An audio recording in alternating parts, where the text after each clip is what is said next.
ತಸ್ಮಾದ್ಯಜ್ಞಾತ್ ಸರ್ವಹುತಃ ರುಚಃ ಸಾಮಾನಿ ಜಗ್ನಿರೆ ಛಂದಾಗುಂಸಿ ಜಗ್ನಿರೆ ತಸ್ಮಾತ್ ಯಜುಸ್ತಸ್ಮಾದಜಾಯತ.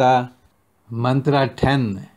From that yajna, wherein the Purusha was himself the oblation, there emerged the mantras of Rigveda, some mantras of Samaveda, also the Yajurveda, along with meters like the Gayatri. 10ನೆಯ ಮಂತ್ರ.